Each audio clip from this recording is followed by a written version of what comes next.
Hey there, everybody. Pete Pardo here from Sea of Tranquility. Welcome to day 21 here on our back to school month. It's September here in 2022. The kids are all going back to school. We're reminiscing here all together here on the channel. We've been picking out our favorite 30 albums from our high school years, whatever those 4 years might have been for you. For me, 9th, 10th, 11th, 12th grade when I was 14 through 18 was 1980 to 1984. All right. Fall of 84, I went away to college. But man, was I a sponge during those 4 years leading up to that. I continued to be actually after it. But, you know how they say it's always those albums, that music that you got into in your teenage years really kind of stay with you for a good chunk of your life. And that of course, was the key for me. And most of these albums I'm talking about, I still love to death to this day. But we're trying to pick out 30 of them. Doing our best anyway. This has been tough because there's a lot of good ones. But this particular one absolutely had to be on this list. This is my second. It's my first. It's the second solo album from this guy, from this singer and his band. It is to this day still my favorite solo album from him. It's released November 7, 1981 for Jet Records, produced by Max Norman and Randy Rhoads and Ozzy Osbourne. We're talking about Diary of a Madman. Killer album. And not to discredit Blizzard of Oz, which I love a lot as well, but to me, there is a distinct step up in quality all around, songwriting, playing, production on this album as compared to Blizzard of Oz. I mean, Over the Mountain, legendary.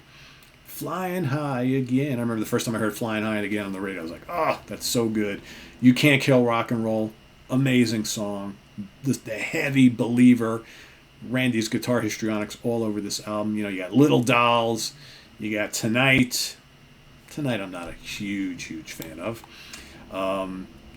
SATO or Sato, great song. And then, of course, the legendary epic title track, Diary of a Madman. To me, the greatest thing Randy Rhoads ever worked on, recorded on, and the single greatest song in the Ozzy Osbourne solo discography. Like, not even close as far as I'm concerned. One killer song after another. Like I said, for me, only one track is not like a 5 out of 5 star classic. That's Tonight. I don't think it's terrible. It's just not one of my favorites here. But man, what a band.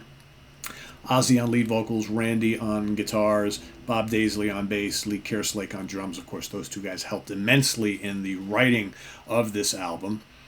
And we all know the sad, story that happened, afterwards, where Sharon and Ozzy tried to discredit Bob and Lee, and they re-released this album, reissued this album, and they took their bass and drum parts out and re-recorded them. It's a load of BS lameness, but it happened, is what it is, right?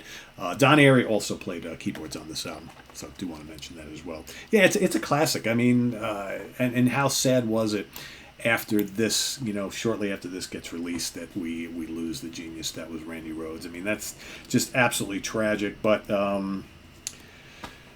all you can do is go back and keep enjoying these albums. It's, and unfortunately, we don't have a lot from Randy in that short time that he was with us.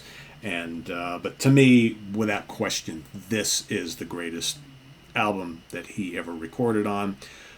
His guitar skills, just to me, as great as the guitar work is on Blizzard of Oz, man, it seems like he just, in just a few short months, just leaps and bounds. The guy was maturing so quickly.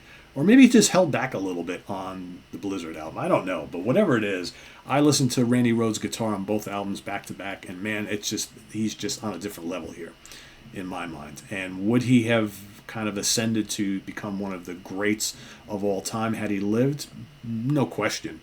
No question, the guy was an accomplished classical player. He obviously had the heavy metal chops. I mean, he can kind of do it all. Just imagine if Randy wound up getting into flamenco and jazz. And I mean, who knows? Who knows? Ozzy sounds great on here. This is just a great time in the career of Ozzy Osbourne. And to me, I hold those first two albums, really special to me. Just different music. There's a lot of really good albums that come afterwards, but times were changing, music was changing. Something special about what Ozzy and Randy, along with Lee and Bob, what they created together. Just really special. Never to be repeated again. So, so Diary of a Madman is my pick for today. Album still sounds fresh to this day. I listened to this a ton back in the day. So let us know what you think of Diary of a Madman, as well as your pick for day 21.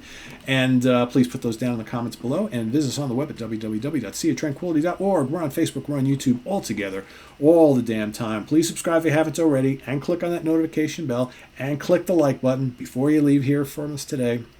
Also, down below in the video description, we've got the links to our Ko-Fi page for channel donations, as well as a link to our merch page for Sea of Tranquility shirts, hats, hoodies, coffee mugs, stickers, all sorts of fun stuff. Tons of different varieties, sizes, shapes, logos, all that sort of thing. And don't forget, we've got Sea of Tranquility Fall Fest coming up in just about a week and a half, so we look forward to seeing you at the Chance in Poughkeepsie, New York. And till tomorrow morning, see you on day 22 here at our Back to School month, our 30 favorite albums of our high school years. Mine's 80-84. What are yours? Let us know. All right, we'll see you tomorrow. Take care. Have a good one, everybody. Today, by the way, is What's Hot with Sea of Tranquility Day, so look for lots of new reviews of new releases here on the channel, new CDs, new books, all that sort of thing. So don't miss any of them. That's why it's very important that you hit that subscribe button and click on the notification bell so you get alerted every time we post a video. So thanks for watching. I'm Pete Pardo. See you later on here with more stuff. Take care. Bye-bye.